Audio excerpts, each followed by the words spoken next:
Grandad Series here. You guys have seen a video of this, and I am getting ready to do a rehydration experiment because I don't want a chance losing any of this. I'm going to do a kind of a small batch of it. I was correct in saying that that is 7 ounces. Let's see if I can get you guys to see that. That's a 7-ounce tin.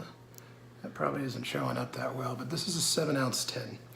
And so I'm going to peel off just a couple of layers here, just so that we can do an experiment with some food grade sanitizer to try to rehydrate it through evaporation. And I'll show you guys that process. Time to crack open the Edgeworth slice. I showed a short video of this before I left for my holiday vacation. But today, we're going to do a little bit more in depth.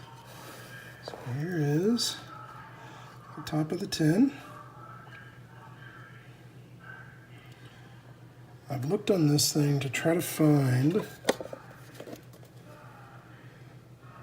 date information, and I have yet to find any.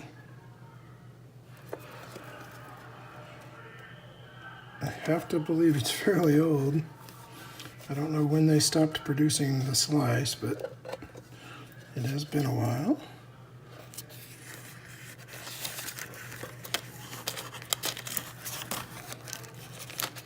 Just opening the tin, it is amazing.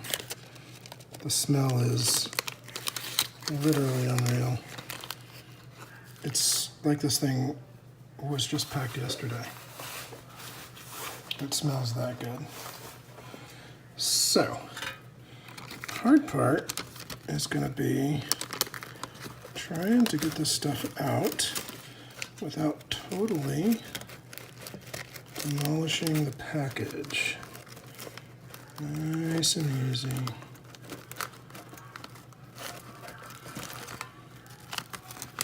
Okay, you see there's tobacco dust in the bottom. I'm going to set the tin off to the side.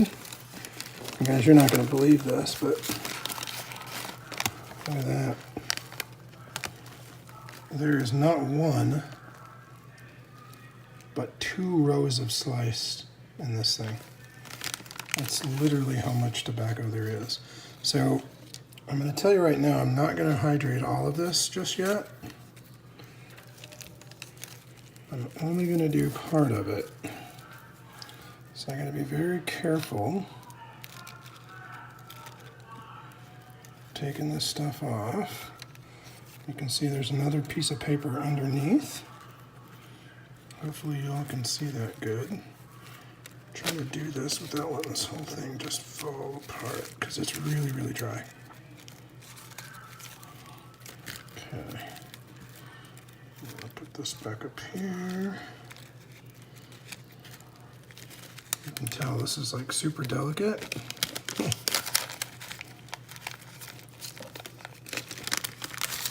I want to do a small experiment with rehydration before I try to do the whole thing. So this stuff has been in this tin for a long, long time, and we're going to let it live there for a little bit longer.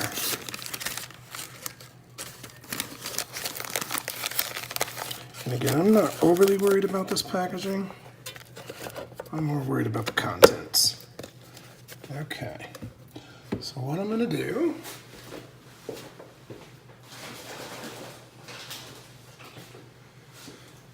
sorry, I had to go grab a jar. What I'm going to do is I'm going to put this inside of a jar.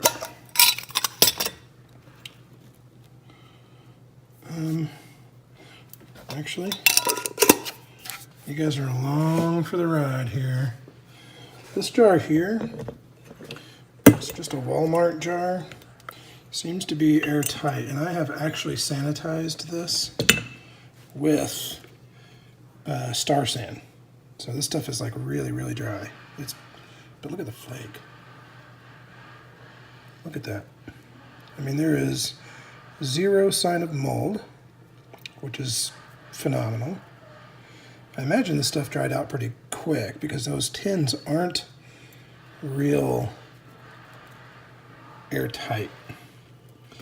So I'm going to set these down in here, just like this. I'm going to push those off to the side. And the reason I'm going to do that is because I have sanitizer. Now, as I stated before in one of my previous videos, this is food grade sanitizer. It's used in brewing. Almost every brewery across the United States uses this stuff. Before I'm filling this up, I actually already sanitized the entire container.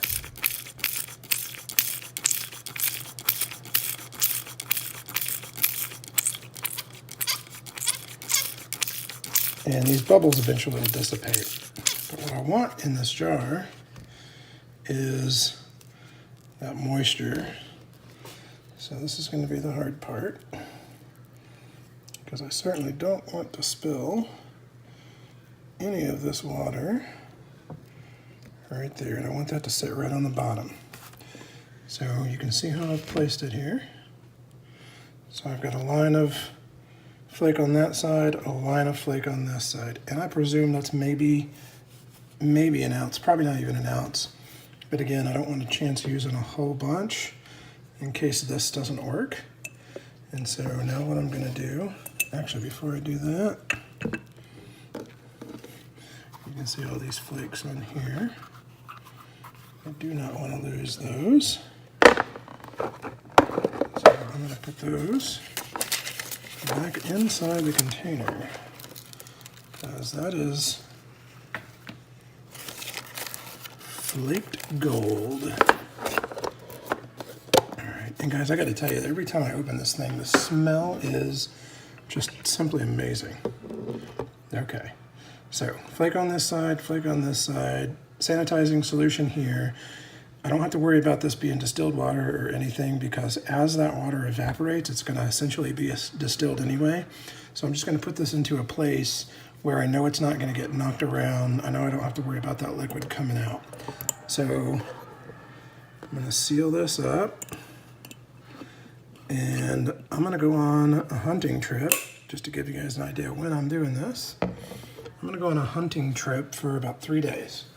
And when I come back, I'll double check the liquid in there, make sure that it's not got anything in it, no discoloration, that kind of thing, just to make sure that there's nothing bad going on in there. So that is all I'm going to do for now. I'm going to leave that tin sitting right like it's been sitting probably for the last 60 years or so. And we will come back to this in 3 days and see what it looks like. So that's all we're going to do for now. I will continue to shoot videos of this process as I go on, which will include smoking the tobacco, any problems that I run into during the rehydration period, any problems that I run into in getting the rest of it hydrated, basically step by step of the whole process. So as I go through it, you will too. And the only thing that you won't get to do with me is smoke it, but I'll try to be as descriptive as I can when I talk about it. So that is all I got for now. Until next time, I'm Grandad Series. Keep the rubber side down.